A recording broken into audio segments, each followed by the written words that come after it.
Hello everyone, good afternoon. स्वागत है आप सभी का अनअकैडमी के channel let's crack Rajasthan exam पर। चलिए शुरू करते हैं आज का सेशन, शुरू से सिलेक्शन तक। I am Kinjal Solanki, I am a psychology educator और हम पढ़ने वाले हैं रीड के लिए साइकोलॉजी। टाइम वैसे 2 बजे रहता है लेकिन आज टाइमिंग चेंज किया गया है। सो अगर मैं आप लोगों को क्लियरली दिखाई दे रही हूँ, आवाज सुनाई दे रही है वाले हैं रीड के लिए, तो एक बार के लिए मैसेज कीजिए फटाफट से। यस, देखिए अनअकैडमी में आप लोग मेरे साथ जुड़ सकते हैं। उसके लिए सबसे पहले आप लोगों को अनअकैडमी ऐप को डाउनलोड करना होगा। जैसे ही आप ऐप डाउनलोड करेंगे आपको साइन इन करना होगा। साइन इन के बाद में आप आरपीसी को सिलेक्ट कीजिए और उसके बाद आपसे कोड मांगा जाएगा और मेरा कोड है किंजल 10।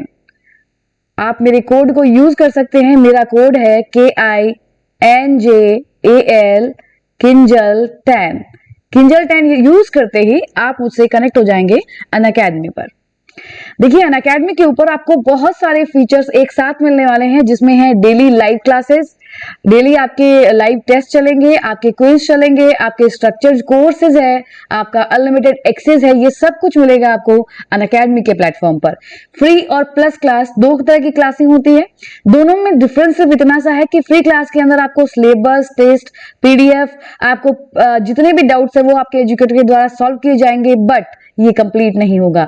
अगर आप लोगों को कंप्लीटली कोर्स को समझना है, कोर्स को लेना है, आपको पूरे उसके प्रैक्टिस सेट चाहिए, पीडीएफ चाहिए और पूरे जितनी भी चीजों को लेके आपको डाउट है आपको क्लियर करना है, तो आपको प्लस कोर्स को परचेस करना होगा। देखिए क्या क्या फीचर्स मिलेंगे आपको। एक तो आप घर बैठे पढ़ सकते हैं, आपको अनलिमिटेड एक्सेस मिलने वाला है। आप जो भी एग्जाम से रिलेटेड कोर्स लेना चाहेंगे बहुत ही बेस्ट प्राइस में इस पे मिलने वाले हैं। और इसके ऊपर अगर आप मेरा कोड यूज करेंगे किंजल 10 तो आपको 10% का डिस्काउंट भी मिलेगा और आपके कोर्स से संबंधित आपकी पीडीएफ, आपके टेस्ट सीरीज कंप्लीटली आपको एक ही प्लेटफॉर्म पे मिल जाएगा, जो कि है अनअकैडमी। आरपीएससी के लिए अभी एक लिमिटेड पीरियड ऑफ ऑफर चल रहा है। अगर आप 24 मंथ का सब्सक्रिप्शन लेते हैं तो 3 महीने का सब्सक्रिप्शन फ्री होगा। आपका फतेह आरपीएससी स्कॉलरशिप टेस्ट चल रहा है, गुरु नेतृत्व स्कॉलरशिप टेस्ट है। अगर इसके अंदर आप लोग पार्टिसिपेट करते हैं और टॉप रैंक लेके आते हैं तो आपको बहुत सारे बेनिफिट्स मिलेंगे अनअकैडमी के ऊपर। एसआई के लिए मिशन गरुड़ और आरएस एग्जाम सक्षम की जो टेस्ट सीरीज है वो चल रही है, यहाँ पे आप देख सकते हैं। सक्षम की स्टार्टिंग डेट जो है वो 18 जून है। आप ज्वाइन कीजिए इसे जल्दी से जल्दी। और गरुड़ जो है वो उसकी स्टार्टिंग डेट रखी गई है 21 June. Vijay 12 months RAS prelims and mains 2022 batch courses जो है आपके वो शुरू होने वाले हैं 23 जून के साथ में इंडिया के टॉप मोस्ट एजुकेटर के द्वारा। देखिए अनअकैडमी के ऊपर आरएएस, एसआई, पटवार, हेडमास्टर, वनरक्षक, जूनियर इंजीनियर, जेवीनियल, रीट लेवल 1 और 2, Aspire English medium and college lecturer exam सभी कोर्स अवेलेबल है। तो जल्दी से सब्सक्राइब कीजिए अनअकैडमी को और सब्सक्रिप्शन के ऊपर आप लोगों को 10% का डिस्काउंट मिलेगा अगर आप यूज करते हैं मेरा कोड किंजल 10। किंजल 10। और देखिए यहाँ पे आप देख सकते हैं कितनी बेस्ट प्राइजेस रखी गई है। जो कोर्सेज है अगर आप 1 मंथ का लेते हो तो यहाँ 1400 है और इस पर भी आपको 10% डिस्काउंट मिलेगा। अगर आप किंजल 10 को यूज करते हैं तो मात्र 1260 रुपए में 1 महीने का सब्सक्रिप्शन आपको मिल जाएगा। वैसे ही ये 3 मंथ का भी है, 6 मंथ का भी है, 12 मंथ का भी है और 24 मंथ का भी है। अगर आप 1 साल का लेना चाहते हैं तो करंट प्राइस 7000 है और अगर आप मेरे कोड को यूज करेंगे इसे लेने के टाइम तो आपको केवल 6300 रुपए ही पे करने पड़ेंगे। तो जल्दी से जल्दी सब्सक्राइब कीजिए अनअकैडमी को। कॉम्बो सब्सक्रिप्शन भी चल रहा है, इसको भी आप लोग देख सकते हैं। चलिए शुरू करते हैं आज की क्लास और देखते हैं कुछ इंपॉर्टेंट क्वेश्चंस, किस प्रकार के क्वेश्चंस आएंगे आपके एग्जाम में। शुरू करते हैं और इस शुरुआत से हम सिलेक्शन लेंगे इस बार रीट एग्जाम में। तो पहला प्रश्न देखिए आप लोगों के लिए आ रहा है, ड्राइवर के अनुसार अनुकरण के प्रकार है। हाँ जी, good evening, good evening, good evening, afternoon, सब अलग अलग लिख रहे हो। अच्छा मैम, स्क्रीन साफ नहीं आ रही है। हाँ थोड़ी सी दिक्कत हो रही है आज। दिनेश कुमार, आपको आवाज आ रही होगी। हरबंस सिंह, रेखा, रॉकी हंसम, एक बार क्लास को जल्दी से शेयर कर दीजिए।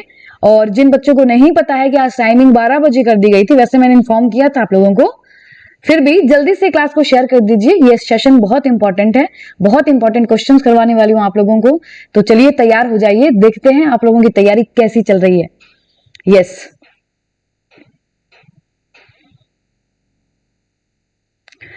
सिलेबस कंप्लीट बिल्कुल करवाएंगे, आप लोग चिंता मत कीजिए, सिलेबस आपका कंप्लीट हम करवाएंगे। ओके मैम, अभिज्ञान में ले रखा है मंजू, मीना, कुमार, मोहित, दिनेश, मनीष, चंचल, बबली, सूरभि, आशा, भविष्य, सिद्धि, ऋतु, नायक, कैलाश, ममता। विश्व में देश का गौरव बढ़ाने वाले धावक श्री मिल्खा सिंह जी का निधन हो गया है। बिल्कुल, बहुत ही एक दुखद बात है, आज सुबह सुबह ही पता चली। उनके जीवन का प्रत्येक अध्याय प्रेरणा के अनगिनत उदाहरण समेटे हुए है। दिव्यांग आत्मा को भावपूर्ण श्रद्धा सुमन। बिल्कुल सही बात है, और एक बहुत बड़े लेजेंड को खो दिया है हमने, तो बहुत दुख की बात है। भगवान उनकी आत्मा को शांति दे, और जल्द ही मिल्खा सिंह जो है वो दोबारा जन्म लेके धरती पे आए, ईश्वर से ऐसी प्रार्थना करते हैं। चलिए शुरू करते हैं आज की क्लास को। शुरू कर चुके हैं बाय द वे, और पहले क्वेश्चन का आंसर सी दे रहे हैं हमारे विद्यार्थी। क्या बात है, fantastic answer. Sudhir Kumar, good afternoon, good afternoon. Dinesh Kumar,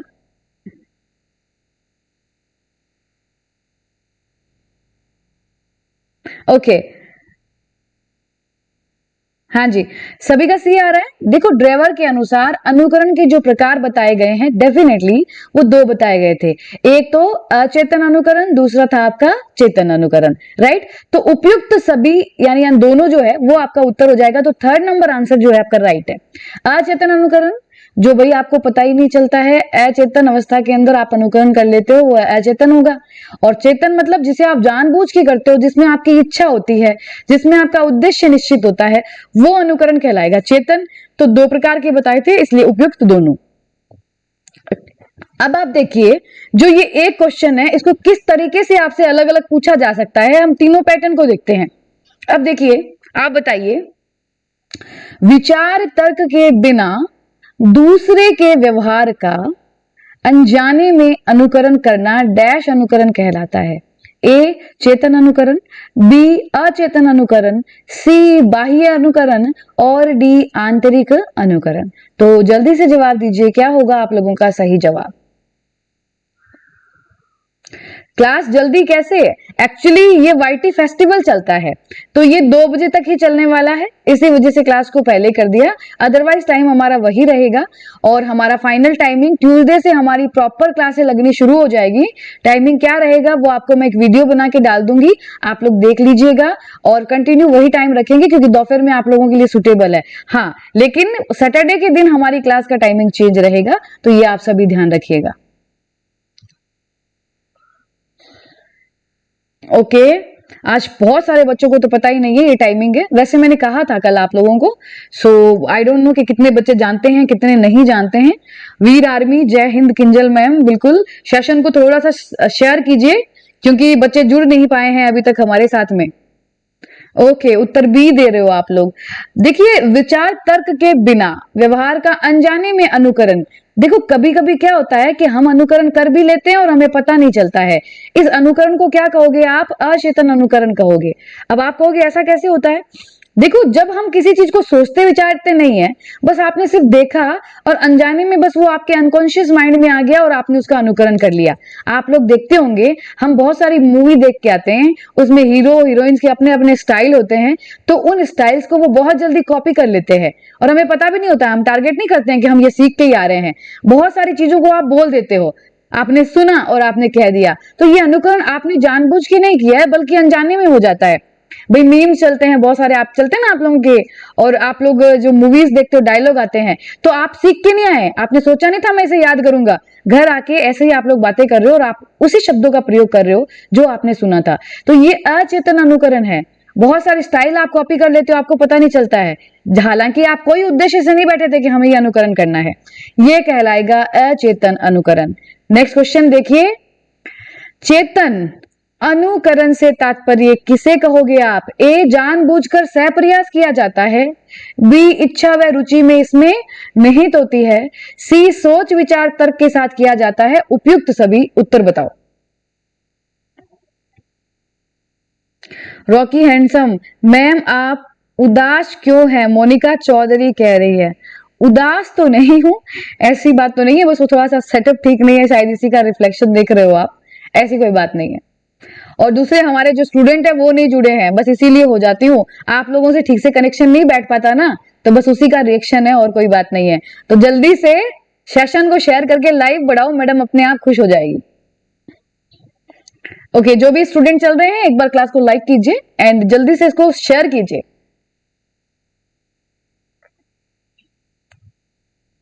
Sonali Sharma, ma'am इस चैनल पर क्लास लगेगी क्या अनअकैडमी को इंस्टॉल किए बिना ही? देखिए, ये तो आपका यूट्यूब पे क्लासेस चल रही है लेट्स क्रैक राजस्थान एग्जाम पर, और आपको अनअकैडमी को डाउनलोड करना पड़ेगा, आपको प्लस क्लास देखनी है, स्पेशल क्लास देखनी है तो, और डाउनलोड करके मेरे कोड को यूज कीजिए किंजल 10 को, ठीक है? तो आप लोग उसको डाउनलोड करके मेरे से कनेक्ट कर सकते हैं। मैम इस चैनल पर अच्छे नहीं लगते, पूजा शर्मा कह रही है। अच्छा, तो वो आपको कंप्लीट में दिखाई देती है, और यहाँ पे इस सेटिंग से थोड़े दिन की वेट करो, क्योंकि बहुत जल्द यानी सेटअप हो जाएगा, या 20 से 22 दिन के अंदर डिजिटल बोर्ड आ जाएगा हमारा, फिर आप अच्छे से मुझे देख पाएंगे और अच्छे से हम कनेक्ट करके पढ़ाई करेंगे। हाँ जी, बबली कह रही है ब्लैक और व्हाइट हो, मतलब मजे लो आप लोग, तो बस शुरू हो जाया करो, कुछ मिलना चाहिए, आज ये मिल गया, अब क्यों ध्यान दे रही हो, क्लास पे ध्यान दो। उपयुक्त सभी उत्तर दे रहे हैं, कुछ एक विद्यार्थी जो है और कुछ ने अलग दिया है, लेकिन उत्तर उपयुक्त सभी है। अभी मैंने जब आपको डिफाइन किया था उसी में बता दिया था। चेतन अनुकरण, चेतन का मतलब समझते हो, हमारे माइंड का 10% हिस्सा, जो काम हम अवेयर होके करते हैं, खुद करते हैं, अपनी इच्छा से कर रहे हैं, और इसमें उद्देश्य भी निश्चित होता है, प्लस इसमें सोच विचार तर्क भी शामिल होता है। ठीक है, जब हम कोई चीज अनुकरण करना चाहते हैं, आप कुछ सीखना चाह रहे हो, किसी को कॉपी करना चाह रहे हो, जैसे समझ लीजिए आप एक नाटक में प्ले करने वाले हो, आप समझ लो एक हीरो या हीरोइन है, अब आपको प्ले करना है पुराने जमाने के हीरो हीरोइन की तरह, तो आप एक मूवी को लेके बैठोगे, उनको देखोगे, बहुत अच्छे तरीके से कॉपी करोगे, सोच विचार सब तर्क भी करोगे, आपकी इच्छा भी होगी, रुचि भी होगी, और जानबूझ के भी कर रहे हो, फिर आप प्रैक्टिस करोगे, तो ये जो अनुकरण आप कर रहे हो वो चेतन मन से किया जाता है। उपयुक्त सभी आंसर है। नेक्स्ट इज, बताइए खेल आयु बढ़ने के साथ डैश होता है, कार्य डैश होता है। ए ऑप्शन है कम और बढ़ता, बी है बढ़ता और कम, सी है कम और कम, और डी है बढ़ता बढ़ता। चलो बताओ जल्दी से क्या आंसर होगा, जल्दी से क्लास को शेयर कीजिए बच्चों, बच्चे कनेक्ट नहीं हो पा रहे हैं हमसे, अभी बहुत कम चल रहे हो आप लोग। मैम बता दीजिए एप्लीकेशन पर क्लास हो तब। हिमांशी यादव, ट्यूसडे से होगा, मैं आपको एक वीडियो बना के पहले ही शेयर कर दूंगी, जिससे आप लोग देख लोगे क्या शेड्यूल रहेगा हमारा टाइमिंग। और वैसे भी आप लोगों के लिए मेरे हिसाब से यूट्यूब का टाइम तो दोपहर वाला ही रखेंगे, 3 बजे वाला या 2 बजे से, क्योंकि आप लोगों का वही टाइम सेट है। और बाकी रही प्लस क्लास और रही आपकी ऐप पर स्पेशल क्लास, वो मैं आपको बता दूंगी कि टाइमिंग क्या रखा जा रहा है। ओके, क्लियर, डोंट वरी, सभी इंफॉर्मेशन दे दी जाएगी।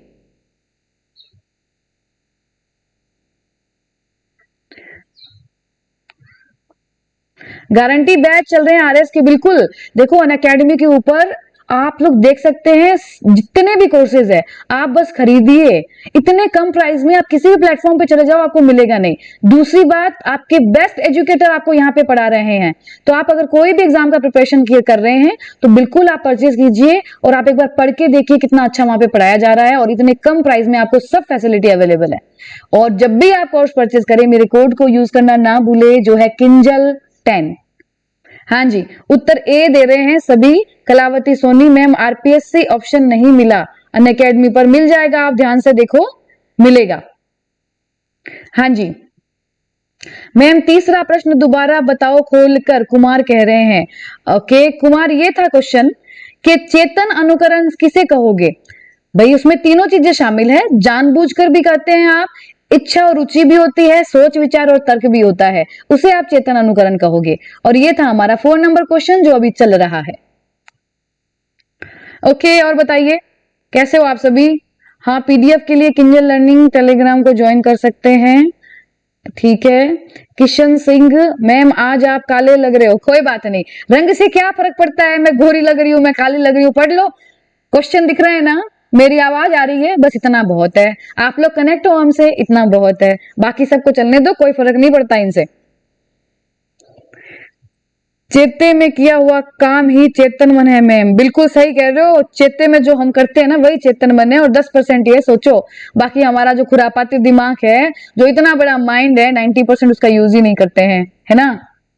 ओके, ए उत्तर है और दब्बी का सही आंसर है, बिल्कुल सही है। खेल आयु बढ़ने के साथ में तो कम होता है।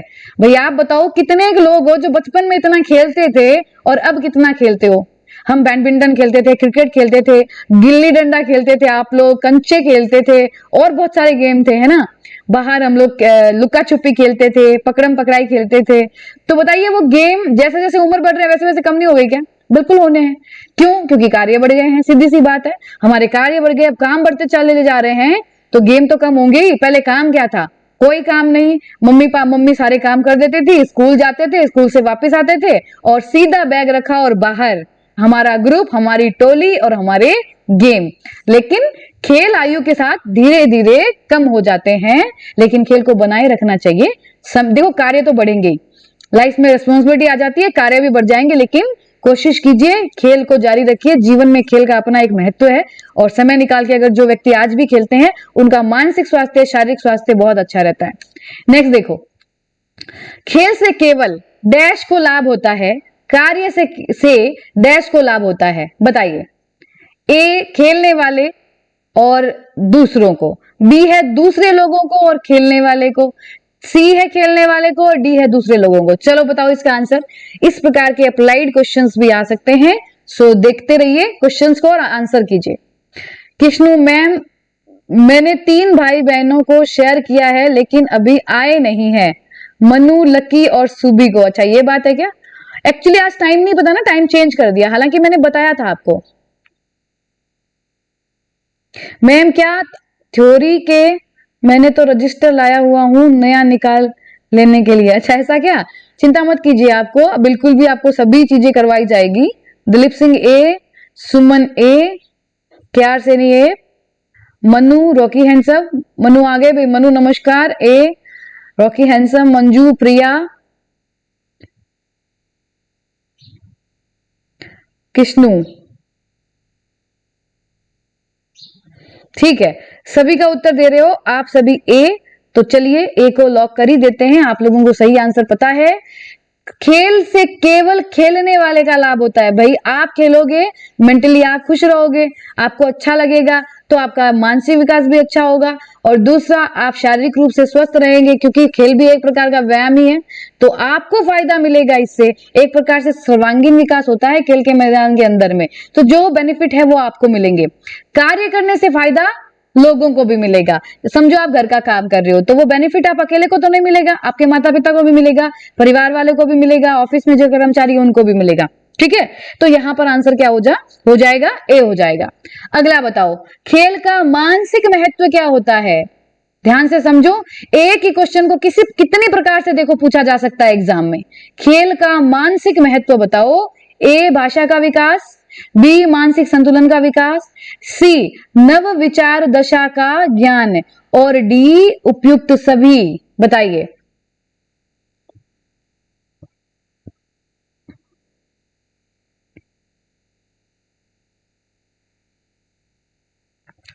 खेल का मानसिक महत्व पूछा है आप लोगों से, क्या होगा जवाब? जल्दी से आंसर कीजिए। बालक का सर्वांगीण विकास बिल्कुल खेल के मैदान में होता है। कृष्णु, अच्छा कृष्णु मतलब मैं देविका हूं। अच्छा देविका, मनोज स्वामी चूरू से डी। कंफ्यूजन है किसी को? कुमार डी। अच्छा मैम हम भी आ गए। नंदलाल जी बहुत लेट आए हो, जोड़ो फटाफट विद्यार्थियों को। बहुत सारे स्टूडेंट को पता नहीं है क्लास हो रही है, टाइमिंग चेंज हो गया है वाईटी फेस्टिवल के कारण, क्योंकि वो वाईटी फेस्टिवल 2 बजे तक ही चलता है और हमारी क्लास का टाइम हमने 3 से 5 रखा था। तो बाकी डेज तो वही रहेगा, हमारा पुराना समय ही मैं बता दूंगी, बाकी सैटरडे को टाइम चेंज रहेगा, तो थोड़ा सा आप लोग एडजस्ट कर लीजिएगा।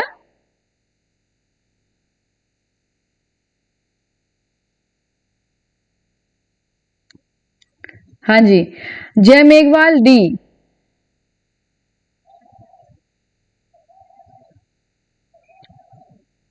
कुछ तो बी भी दे रहे हैं, किंजल मैम फैन क्लब, ये हम हैं, ये हमारी किंजल मैम है और हम सिलेक्शन लेने वाले हैं। क्या बात है, बिल्कुल सही कह रहे हो। अब हमारा टाइम आ गया है, अब हमने शुरू कर दिया है और सिलेक्शन लेके ही अब रुकेंगे, उससे पहले रुकेंगे नहीं। काम डाउन शुरू हो गया है, 100 दिनों का प्लान हम कर चुके हैं, पढ़ाई जारी रखो बस।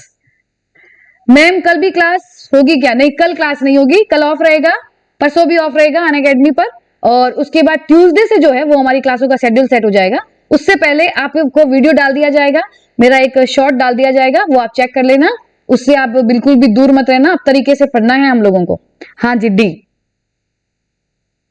मैडम हमारे सामने, ओके चलिए, उत्तर क्या हो जाएगा? डी हो जाएगा, बिल्कुल सही। देखो, मानसिक रूप से महत्व पूछा जा रहा है खेल का, तो बताइए क्या भाषा का जो विकास हो रहा है, आप बोलते हो, आपकी जो अभिव्यक्ति करने की क्षमता बढ़ती है, लोगों से इंटरेक्ट करते हो खेलते वक्त, तो क्या मानसिक विकास का महत्व नहीं है? बिल्कुल है। मानसिक संतुलन बिल्कुल होगा, और नए विचार भी आएंगे, ठीक है, नव विचार दशा का ज्ञान होगा, क्योंकि आप खेल रहे हो तो बहुत सारी चीजों को सीखोगे, तो उपयुक्त सभी आंसर है।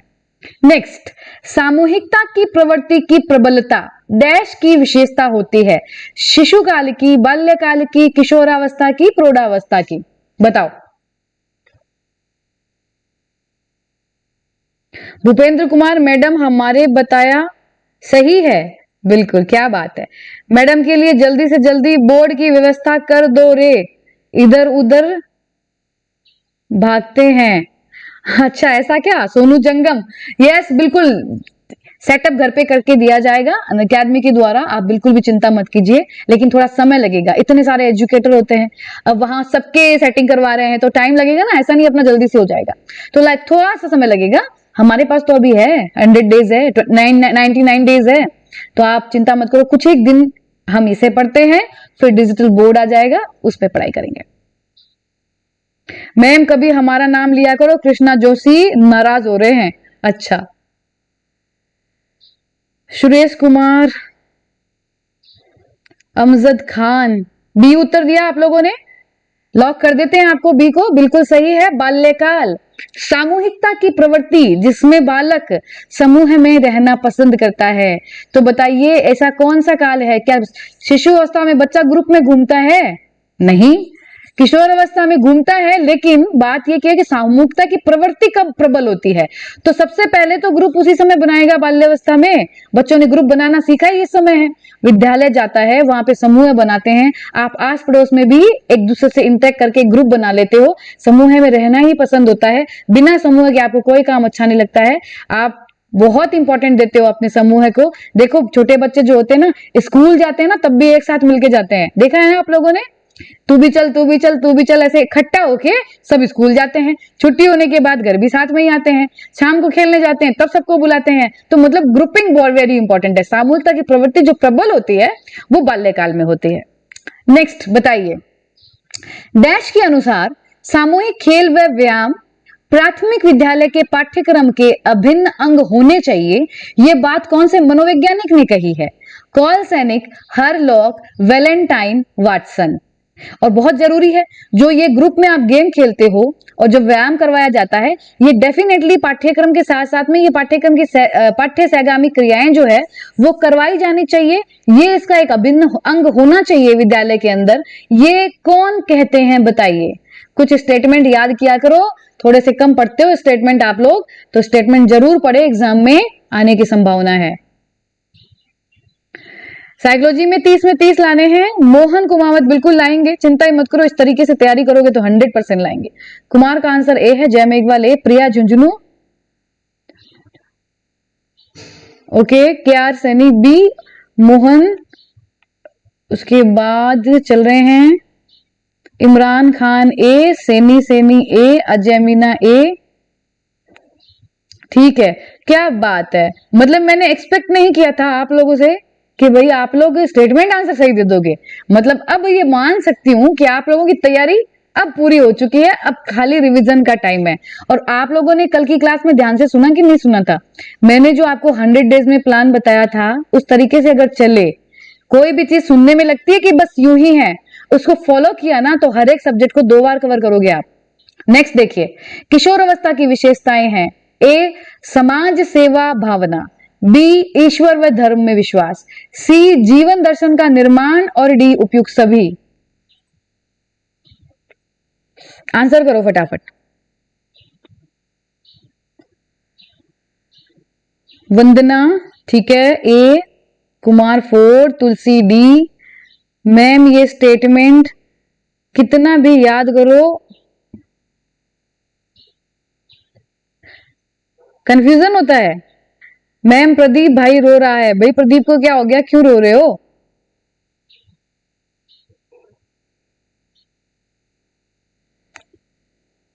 कंफ्यूजन रहता है तन्वी, लेकिन देखिए मैंने आपको क्या कहा, आप स्टेटमेंट पढ़ो या डेफिनेशन पढ़ो, उसको पूरी रटने की कोई जरूरत नहीं है क्योंकि एग्जाम में सेम नहीं आती है। पहली बात तो ये समझ लो।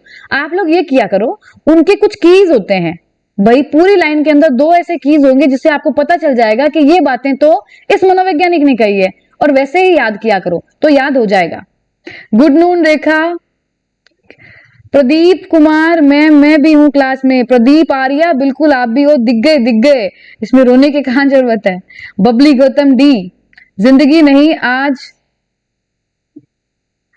मनोविज्ञान की थ्योरी शुरू से करेंगे, बिल्कुल करण करेंगे। किशोर अवस्था का आंसर आप सभी ने दे दिया है, आंसर जो दिया है आप सभी ने डी दिया है, बिल्कुल सही है।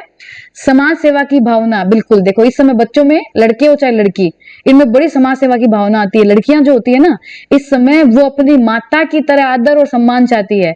लड़का जो होता है वो अपने पिता की तरह सम्मान पाना चाहता है। तब देखना ये कोई भी फंक्शन होगा, सामाजिक रूप से कुछ भी कार्यक्रम होगा, वहां पे देख लेना ये 1 नंबर पे खड़े होकर काम करेंगे।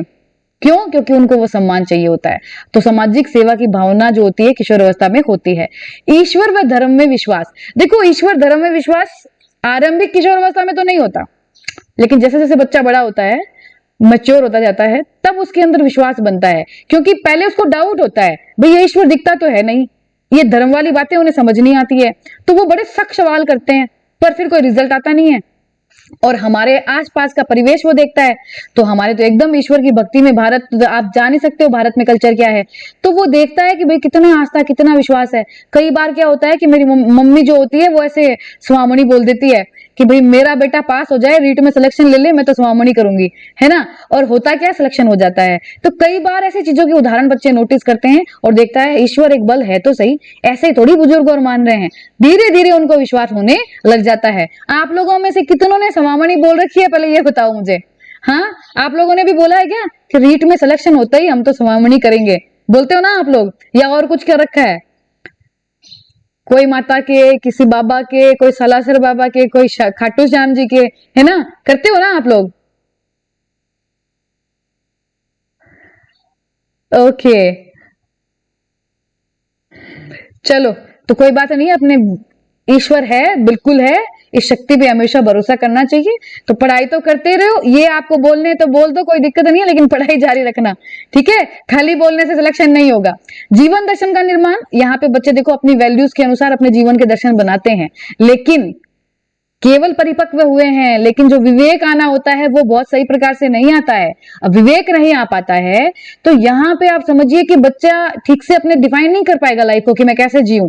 ये दायित्व विद्यालय का होता है कि शिक्षक को समझाना चाहिए कि किस प्रकार के जीवन मूल्य रखने चाहिए और कैसे आपको अपना जीवन जीना चाहिए, उपयुक्त सभी। क्वेश्चन नंबर 10 देखिए, किशोर महत्वपूर्ण बनना, समूह में स्थिति प्राप्त करना तथा श्रेष्ठ व्यक्ति के रूप में स्वीकार किया जाना चाहता है। यह डैश की परिभाषा है, ए ब्लेयर की, बी जोन्स की, सी सिम्पसन की, डी सभी की, बताइए।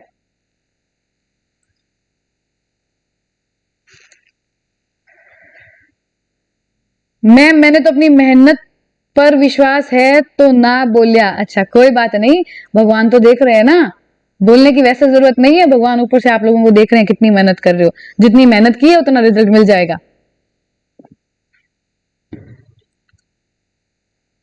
किसी ने डी, किसी ने ए दिया है, कुछ बच्चे ब्लेयर कह रहे हैं, कुछ बच्चे डी कह रहे हैं। 100% सही है, सेनी सेनी सीमा कह रही है।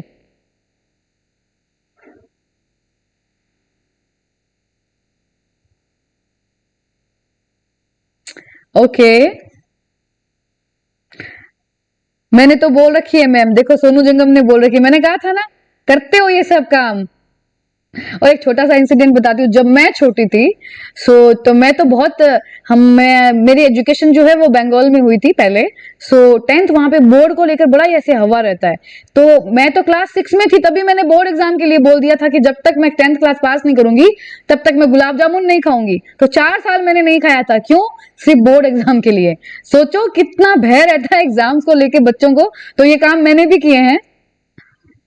ओके, बजरंग बली, जय बजरंग बली। बस भगवान का नाम लेके तुक्का मत मार देना, साइकोलॉजी में तुक्का नहीं चलता है। ओके, इसका आंसर जो होगा वो डी होगा, ब्लेयर जोन सिम्पसन। आप लोगों ने नोटिस नहीं किया कि जब भी एक परिभाषा ब्लेयर जोन्स की आती है ये तीनों साथ नाम लिखे जाते हैं, ठीक है ना? तो ये तीनों के नाम साथ में आएंगे, ये सभी उत्तर होगा।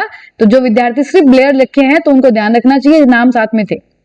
ओके, तो प्रश्न से घुमा के आ सकता है। आइए सबसे आपका डाउटेड क्वेश्चन, ठीक है, जिसको लेके पता नहीं कितनी बार मैसेज करते हो, कितनी बार पूछते हो, किताबों में गलतियां हैं। पढ़ो इसको, एग्जाम में कैसे प्रश्न आएगा और कैसे उत्तर करना है। जन्म के समय डैश, बाल्यावस्था में डैश अस्थियां पाई जाती हैं जिनकी संख्या किशोर अवस्था तक डैश रह जाती है। बहुत ध्यान से उत्तर दो। और इसमें आपको एक चीज समझा देती हूं आप लोगों को कि ये प्रश्न कैसे भी पूछे आपको उत्तर क्या करना है। तो पहले तो आप अपना जवाब दो, हड्डियों की संख्या बताओ मुझे तीनों अवस्थाओं में, बताइए।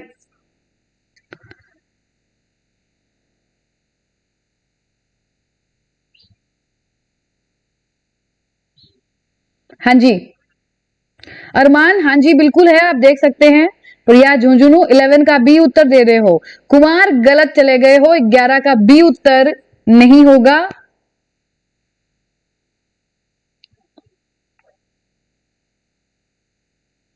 ए उत्तर है, क्रॉकी हैंडसम ए, वेरी गुड।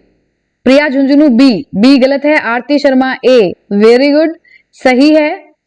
सुनील ए, रॉकी हैंडसम ए, ए और बी। अभी वो सॉरी नहीं आया क्या? वो अभी बी लिख देगा। चलिए देखो, जितने भी विद्यार्थी हैं यहाँ पे कुछ एक ने बी और ज्यादातर विद्यार्थियों ने ए उत्तर दिया है। हालांकि कंफ्यूजन वाला क्वेश्चन है। तो अब आप लोग एक बात समझो, आंसर इसमें होगा ए। 306, 270 और 206। अब आप कहोगे मैम शेषावस्था में 270 हड्डियां बताई जाती है, तो क्रम दूसरा भी ठीक लग रहा है। और आप लोगों ने पता नहीं कहां पढ़ रखा है। वैसे मुझे पता है, किताबों के नाम मेंशन नहीं कर सकती। अच्छी भली किताब जो आप लोग पढ़ते हो उस किताब के अंदर जाके देखना, लिखा होगा बाल्यावस्था में जो संख्या है वो संख्या रहती है 306 और जो आपकी शेषावस्था में है वो रहती है आपकी 270। तो इसका मतलब क्या हो रहा है कि भाई शेषावस्था के बाद में बाल्यावस्था में जो है हड्डियों की संख्या बढ़ रही है, 350 हो गई है। ऐसा कभी नहीं होती है। हड्डियों की संख्या बढ़ती नहीं है बल्कि अस्थिकरण के माध्यम से धीरे धीरे कम होती जाती है। अब यहाँ पे कंफ्यूजन जो है ना वो इन दो में है, 270 और 306। अब देखिए, दो ऑथेंटिक सोर्स की बात करोगे तो 306 भी उत्तर सही है और 270 भी सही है शिष्यावस्था का। अब डिपेंड करता है आपके एग्जाम के ऑप्शन पे। अगर आपके सामने 306 का ऑप्शन पहले आता है तो उत्तर 306 करना है शिष्यावस्था में, और अगर ये नहीं है तो शेषावस्था में आपको क्या करना है, 270 करने हैं।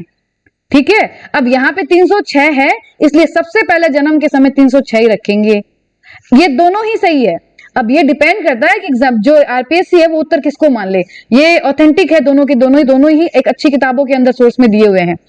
फिर भी हमें क्या याद रखना है, दोनों की तुलना अगर करो, उत्तर क्या देना है कि विशेषावस्था में तो क्या होगी, 306 होगी। ठीक है, और अगर शेषावस्था में 306 नहीं है तो 270 होगी। बाल्यावस्था में कभी भी हड्डियां नहीं बढ़ती है। अगर आपको भरोसा नहीं हो तो जाके डॉक्टर से पूछ लेना, वो आपको बता देंगे। और किशोर अवस्था में लास्ट में 206 हड्डियां हमारे अंदर रह जाती है। Okay, all clear. अब ये हड्डियों वाले क्वेश्चन में गलती मत करना आप लोग। चलो आगे बढ़ो। मैम मेरी बुक में है, मोनिका चौधरी कह रही है। बिल्कुल आप नहीं बच्चों, बहुत सारी किताबों में गलतियां हैं। इसीलिए मैं कहती हूं एक बार कोर्स पढ़ लीजिए, क्योंकि जहां से भी आप कोर्स खरीदेंगे वो ऑथेंटिक सोर्स से बनाए गए हैं। फिर आप कोई भी गाइड लो, कोई फर्क नहीं पड़ता, हर गाइड में 80% मिल जाता है। लेकिन गलत मत पढ़ लो, इस गलतियों की वजह से मनोविज्ञान में बहुत प्रॉब्लम होती है, गलत क्वेश्चंस हो जाते हैं, गलत थ्योरी हो जाती है। चलिए बताइए, नवजात शिशु की मांसपेशियों का भार उसके शरीर के कुल भार का डैश प्रतिशत होता है। ए 23%, बी 25%, सी 30% और डी 35%। बताइए।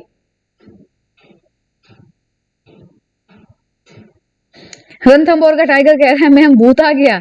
हाँ एक्चुअली ये बच्चा का फोटो ही ऐसी लग रही है ना, वैसा ही लग रहा है ना, कोई बात नहीं।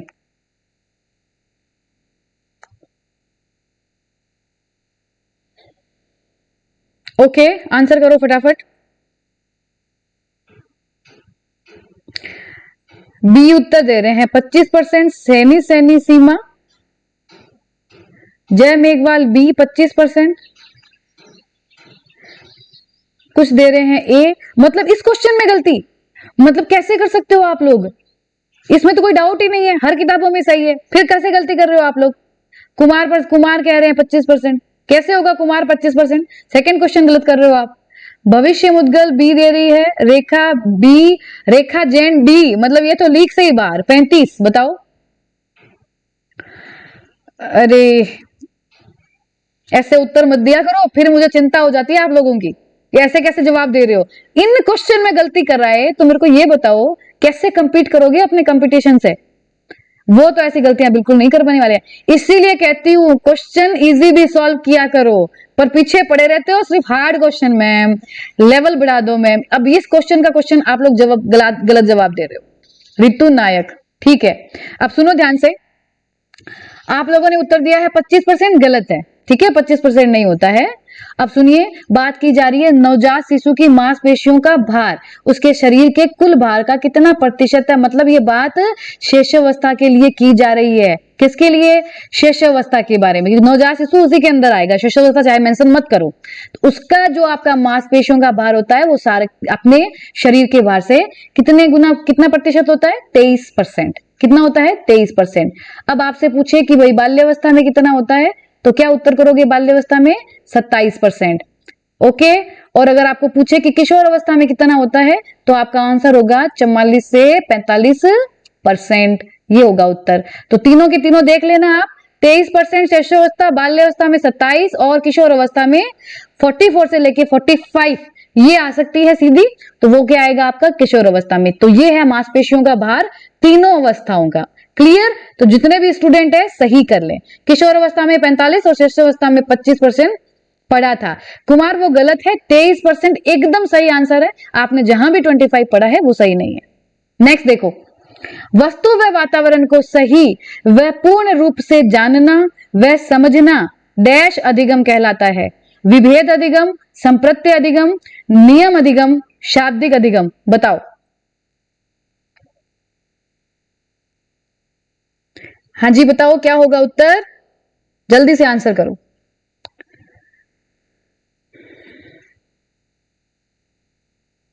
रेणु कुमारी, राजस्थान लवर जिंदगी, वंदना, सुमन, सीमा बी, प्रिया बी, रणथंभौर का टाइगर बी, रॉकी हंसम बी, संदीप चतुर्वेदी संप्रत्य, वेरी गुड, लक्ष्मी बी, कविता जिंदगी रेडियो में जिंदगी में 2 निकल जाएगी।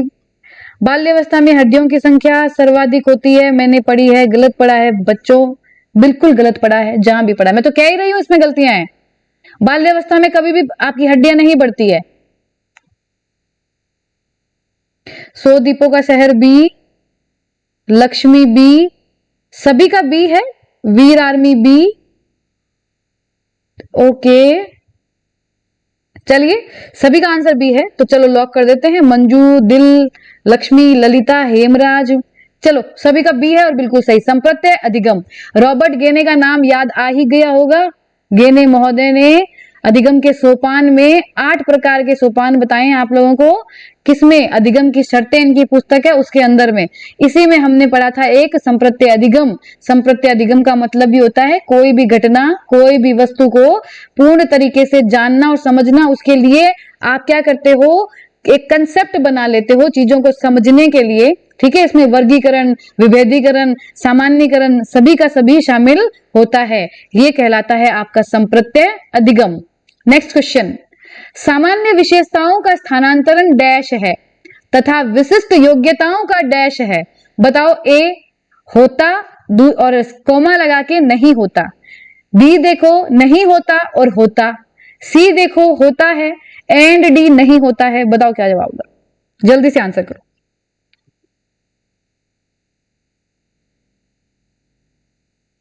मैम मेरी तो बड़ी थी। बताओ ये किशनु बोल रही है, दूरबीन लगा के देखा था क्या?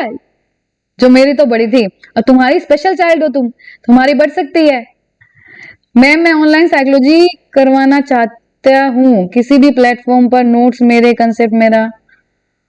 मुकेश पारिक, डेफिनेशन और कंसेप्ट याद करने की गारंटी, कोई भी चेंजेस चांस हो तो please suggest me. Mukesh Pareek कह रहे हैं बिल्कुल बिल्कुल करेंगे। आप मैसेज कीजिएगा क्लास के नीचे कमेंट बॉक्स में नंबर दीजिएगा, बिल्कुल कांटेक्ट करेंगे आपसे। ए उत्तर दे रहे हैं, ठीक है, फैंटास्टिक। सभी का बिल्कुल सही जवाब। होता और नहीं होता होगा कैसे? सामान्य योग्यता का स्थानांतरण तो होता है, ठीक है, और विशिष्ट योग्यता का नहीं होता। ये हो गया हमारा एक क्वेश्चन पूरा। कैसे? स्पेयरमैन ने दो कारक बताए हैं, एक जी कारक और एक एस कारक। ये जो आप जी फैक्टर बता रहे हो, तो जो आपकी जो सामान्य कारक है वही क्या है? सामान्य योग्यताएं हैं। सामान्य योग्यता का अंतरण होता है जैसे बच्चा गणित का साहित्य का अध्ययन करता है, ये उसकी सामान्य योग्यता का अंतरण होता है। लेकिन विशिष्ट योग्यता का अंतरण कभी भी नहीं होता है, क्योंकि ये विशिष्ट होती है, हर व्यक्ति की अलग होती है। नेक्स्ट, सामाजिक अधिगम डैश रूप में होता है, सप्रयास, बिना प्रयास, दोनों और दोनों नहीं। ध्यान से जवाब देना इसका। 15 नंबर क्वेश्चन को ध्यान से आंसर करना।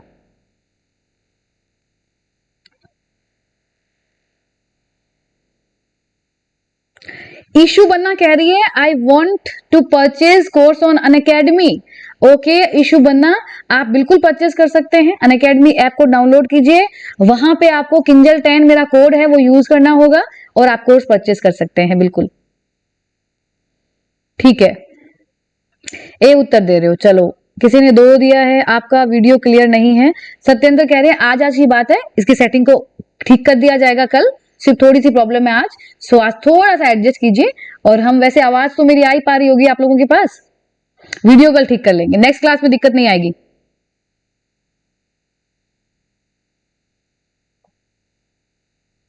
ठीक है, 100% सभी का ए उत्तर है, सप्रयास। अच्छा, हम अभी थोड़ी देर पहले अनुकरण को डिस्कस करके आए थे, ठीक है। सामाजिक अधिगम आपने बंडूरा का पढ़ा है, भाई अल्बर्ट बांडुरा ने सामाजिक अधिगम सिद्धांत दिया है। अब ये बताओ उसके अंदर हम कैसे सीखते हैं? प्रत्यक्षीकरण करके, अनुकरण करके तो सीखते हो। अनुकरण के बारे में अभी हम बात करके आए हैं अभी पहले ही, और उसमें भी मैंने 3 प्रश्न करवाए, इसके बावजूद आप लोग जवाब गलत दे रहे हो। चीजें ऐसे ही उलझ के आती है साइको में। आप लोगों को अभी मैंने समझाया भी है, आपने खुद जवाब दिया भी है, फिर भी आप लोग गलत जवाब दे रहे हो। अब फिर से उत्तर दो भाई। आप एक बात बताओ, आपने अनुकरण अचेतन और चेतन दोनों से किया था कि नहीं किया था? तो जो सप्रयास होगा वो चेतन मन से होगा, और जो बिना प्रयास कर रहे हो वो आपका अचेतन मन से होगा। लेकिन अनुकरण तो होता ही है। अगर अनुकरण कर रहे हो इसका मतलब सामाजिक अधिगम होगा, तो उत्तर हमारा सी नहीं होगा क्या? ये बताओ, सिंपल सी थ्योरी हो गई ना, बिल्कुल सही। तो हमारा उत्तर यहाँ पे सी होगा, क्योंकि चेतन अचेतन, सप्रयास और बिना प्रयास दोनों तरीके से हम अनुकरण कर जाते हैं, और अनुकरण करने से सामाजिक अधिगम होता है। ये हमने पढ़ा है कि नहीं है? पढ़ा है। ओके चलो, सृजनवादी अधिगम की अभिक्रियाएं बताओ, कौन सी अभिक्रिया आएगी सृजनवादी अधिगम के अंदर? ज्ञान की रचना, नवीन व पूर्व ज्ञान की अंतःक्रिया, यथार्थ रूप में अर्जन, उपयुक्त तीनों। सृजनवादी या अधिगम का मतलब समझ गए? निर्मितवाद की बात हो रही है, निर्मितवाद को ही सृजनवाद भी कहा जाता है। तो चलो बताओ क्या होगा उत्तर, कौन सी अभिक्रिया इसमें शामिल है? पता था पर डाउट था, संदीप चतुर्वेदी कह रहे थे। हाँ बिल्कुल, थैंक यू कृष्णा दीदी। डी उत्तर दिया जा रहा है सभी विद्यार्थियों का, वेरी गुड, एकदम सही। सृजनवादी निर्मितवाद के अंदर ज्ञान की रचना, नवीन व पूर्व ज्ञान की अंतःक्रिया और यथार्थ रूप में अर्जन। देखो, यथार्थ रूप के अर्जन और आपके पुराने ज्ञान और नए ज्ञान में अंतःक्रिया जब आप करोगे तभी आपके ज्ञान की रचना होती है। यहाँ पे बालक खुद करके सीखता है, अपने ज्ञान का निर्माण करता है। अध्यापक यहाँ पर एक मित्र या सहायककर्ता के रूप में कार्य करता है। ठीक है, चलो बताइए, सृजनवादी अधिगम में सहायक उपागम कौन से हैं? खोज उपागम, अवधारणा चित्रण, समस्या समाधान, उपयुक्त सभी। क्या होगा उत्तर बताओ? इसके अंदर कौन सा उपागम आएगा? पहला आएगा, दूसरा आएगा, तीसरा आएगा, या सारे आएंगे?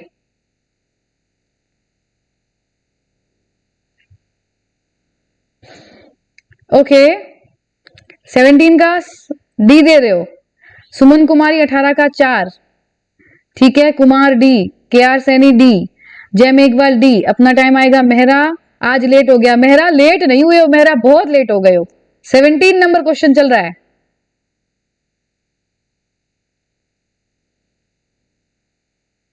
ठीक है, सभी का डी है।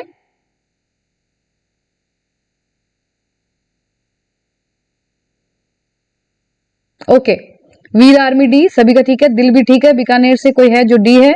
चंचल डी, रितु डी, सरिता डी। ओके ओके, सभी का उत्तर डी है, तो हम डी को ही लॉक कर देते हैं, क्योंकि खोज उपागम की बात कर लो, चाहे अवधारणा की बात कर लो, चाहे समस्या समाधान की बात कर लो, ये सारे के सारे जो उपागम है वो किसके सहायक होते हैं? आपके निर्मितवाद के, आपके सृजनवादी अधिगम के। उपयुक्त सभी जो है उत्तर होगा। अगला देखो, सैनिक राष्ट्र रक्षा हेतु अपना बलिदान कर देता है, इसका स्रोत है जैविक आवश्यकता, सुरक्षा आवश्यकता, संबंध आवश्यकता, गौरव और सम्मान की आवश्यकता। बताइए कौन सा प्रेरक है ये? अभी प्रेरणा का प्रश्न है। वीर आर्मी सबसे पहले आंसर करेगा, जल्दी से आंसर दो। सैनिकों के बलिदान की बात की जा रही है, तो वीर आर्मी का उत्तर तो सबसे पहले और बिल्कुल सही आना चाहिए, क्योंकि ये तो मोटिव आपके अंदर ही है कि नहीं है? अब बताओ कौन सा मोटिव काम कर रहा है आपके वीर में और बाकी जितने भी सैनिक है उनके अंदर? उस मोटिव से वो बलिदान कर देता है अपना राष्ट्र के लिए, देश के लिए। कौन सा मोटिव काम करता है? सोचो, हर एक व्यक्ति तो सैनिक नहीं बनता, हर एक तो अपनी जान नहीं दे देते सरहद पर जाके, कुछ एक ही तो दे रहे हैं। अब ये जो कुछ एक देते हैं भाई, इसके उनके अंदर ऐसा है क्या? वो क्यों करते हैं ऐसा? उस क्यों का जवाब है इसके अंदर। बताइए क्या होगा? आत्मसिद्धि ये नहीं होता, आत्मसिद्धि अलग बात होती है। किसी ने आत्मसिद्धि लिखा है, मनु, आत्मसिद्धि अलग कंसेप्ट है। आत्मसिद्धि का मतलब होता है कि आपके अंदर जितनी भी योग्यता होती है उसको आप कंप्लीट तरीके से बाहर निकाल पाते हो, जीवन में वो कर पाते हो, तब आपको आत्मसिद्धि की अनुभूति होगी, नहीं तो नहीं होगी। और केवल दुनिया में 5% लोग उस आवश्यकता तक पहुंचते हैं, बाकी तो दूसरी तीसरी में ही रह जाते हैं।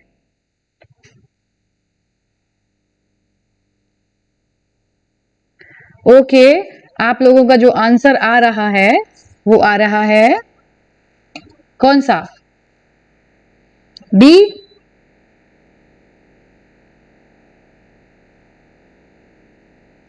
आज भी दूसरी लग रही है? हाँ, ठंड लग रही है, सर्दियां पड़ रही है यहाँ पे, है ना? इस भरी जून के अंदर मुझे ठंड लग रही है। तो कुछ भी बोलते रहते हो आप लोग। 18 का डी है क्या? चलो, एकदम सही बात कर रहे हो। ये आवश्यकता होती है आपके गौरव की, ये आवश्यकता होती है सम्मान की, कोई जैविक आवश्यकता नहीं है। जैविक मतलब आपके भूख प्यास नींद विश्राम सुरक्षा की आवश्यकता होती है क्या आपको? ये नहीं। ये क्या संबंध की आवश्यकता होती है क्या? नहीं, बिल्कुल भी नहीं। भाई आपने मैस्लो के अंदर पढ़ाई होगा। और ये देखो, गौरव और सम्मान ये एक प्रेरक है। इसी प्रेरक की वजह से, इसी आवश्यकता की वजह से व्यक्ति जो है वो बलिदान कर देता है। ठीक है। हाँ, आत्मसिद्धि आप तब कह सकते हैं उसको अगर आपकी नीड यही है, आपकी योग्यता यही है, वो अलग बात है, लेकिन हर एक में नहीं होती है ये। अब गौरव और सम्मान पाने के लिए व्यक्ति क्या करता है? राष्ट्र रक्षा हेतु बलिदान कर देता है। अगला देखो, दंड के भय से कार्य करना डैश प्रेरणा है। आंतरिक बाह्य उपलब्धि संवेगात्मक। आंसर क्या होगा? क्या बता सकते हो आप लोग? आंसर कर सकते हो क्या आप लोग?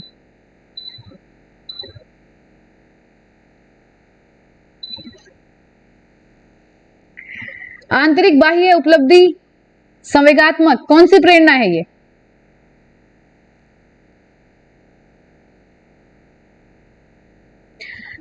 आंतरिक। संदीप चतुर्वेदी आंतरिक है ये। दंड के भय से कार्य करना आंतरिक कहोगे? कैसे कहोगे? कुल दिल ने कहा है टू, पूनम ने कहा है बी, मेहरा ने कहा है बीबी। मेहरा की तो बीबी सही रहती है ना? चलो, लक्ष्मी बी, सरिता, संध्या, चंचल, प्रिया, महेश, महिपाल, जय श्री कृष्णा, आपको भी जय श्री कृष्णा। हाँ, मैस्लो ने 5 आवश्यकता बताइए कि पूरा जीवन इसी में जाता है, और बिल्कुल सही है, ऐसे ही गुजरता है हमारा पूरा जीवन। हाँ जी, ठीक है, ओके। चलो, उत्तर होगा बाह्य भी। देखो, आप ध्यान रखो, आंतरिक क्या होती है? ऐसा ऐसा कार्य जो आप एक तो अपनी मर्जी से करोगे, दूसरा उसको करके आपको सुख की अनुभूति होगी, ठीक है? तो उन सभी काम को वो अंदर से आएगी फीलिंग, वो सारे आंतरिक। अब जो आंतरिक नहीं है वो सारे के सारे बाह्य है, मतलब वातावरण के अंदर जो भी घटक है, जितने भी घटक वातावरण में उपस्थित है, उनसे आप कोई काम करते हो, आपके पापा ने कह दिया, आपके टीचर ने दबाव दे दिया, आपको कोई डांट पड़ने वाली है, आपको कोई तोहफा मिलने वाला है, इसकी वजह से अगर आप कोई काम कर रहे हो तो वो बाह्य प्रेरक है। अब रीट का एग्जाम बहुत सारे बच्चे तो अपनी एबिलिटी साबित करने के लिए, अपने आप को बनाने के लिए कर रहे हैं, और कुछ लड़के हैं यहाँ पे वो शादी